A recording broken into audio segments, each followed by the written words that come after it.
Phylum cnidarian. तो phylum cnidarian जो होते हैं वो पानी में जनरली मिलते हैं, तो एक्वाटिक होते हैं।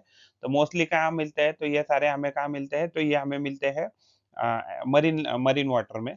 लेकिन कुछ-कुछ उसके जो फॉर्म है तो वो हमें फ्रेश वाटर में भी मिलते हैं। तो ये जो होते हैं तो ये एक प्रकार के एनिमल है। दिखते प्लांट जैसे है बट होते क्या है, तो ये है एनिमल। तो ये हम पढ़ रहे हैं आज फाइलम नाइडेरियन। जो इसमें जो सी है वो साइलेंट है एंड ये एनिमल किंगडम क्लासिफिकेशन का एक पार्ट है या फाइलम है एंड ये इन्फॉर्मेशन आपको यूज़ हो सकती है नीट यूजी या एमएचसीटी मेडिकल के लिए। तो जो नाइडेरियन होते हैं तो अलग-अलग कैटेगरी में डिवाइडेड होते हैं जैसे क्यूबोज़ोआ होता है, देन साइफ़ोज़ोआ होता है, फिर एंथोज़ोआ होता है, फिर जोआ होता है। तो क्यूबोज़ोआ में बॉक्स जेली आती है एंड जो साइकोफोज़ोआ है, तो उसमें मून जेली आती है एंड देन पर्पल जेली आती है। देन एंथोज़ोआ जो है, तो उसमें एनीमोन आते हैं एंड कोरल भी आते हैं एंड जो हाइड्रोज़ोआ है, उसमें hydra and Portuguese man of war जो है, तो ये हाइड्रोज़ोआ का एग्ज़ाम्पल है।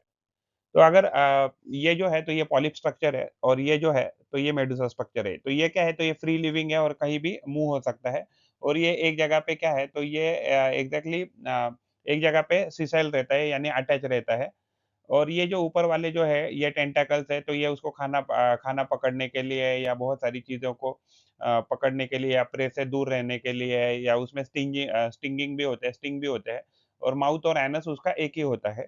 और ये जो होता है तो ये 2 लेयर से बना रहता है, outer layer and inner layer और जो बीच वाला जो ये होता है तो उसमें बीच वाला जो लेयर होता है तो वो ग्लिया से बना रहता है। तो ये असेल्युलर लेयर होता है यानी कि इसमें क्या है सिर्फ़ 2 ही लेयर होते हैं यानी ये डिप्लोब्लास्टिक होते हैं। अगर हम इस मेडुसा की बात करें तो ये कहीं भी फ्लो कर सकता है तो इसका माउथ नीचे के साइड से होता है और इसको ये टेंटाकल नीचे के साइड होते हैं। The mesoglea is situated between the epidermis and gastrodermis and is thin in polyp and thick in medusa. तो एग्जैक्टली तो ये डिप्लोब्लास्टिक एनिमल है और इसके टेंटाकल क्या करते हैं तो प्रे को पकड़ने में और या किसी भी प्रीडेटर से खुद को प्रोटेक्ट करने के लिए यूज करते हैं। तो अगर हम ये जेलीफिश की अगर एग्जांपल देखें तो ये इसके जो गोनेड है तो ये गोनेड है, ये गट है, ये माउथ है, फिर ये बेल शेप है उसका बॉडी, देन कैनल है, बॉडी में मसल्स होते हैं, आई स्पॉट होता है, टेंटाकल्स होते हैं and oral arms with stinging cell. तो कुछ-कुछ जो नाइडेरियन होते हैं वो क्या दिखाते हैं तो बायोलुमिनेंस शो करते हैं। तो जो फाइलम नाइडेरिया है तो ये एक्वाटिक इनवर्टिब्रेट होते हैं, तो ये इसमें जेलीफिश आते हैं, कोरल आते हैं और सी एनीमोन्स आते हैं। ये डिप्लो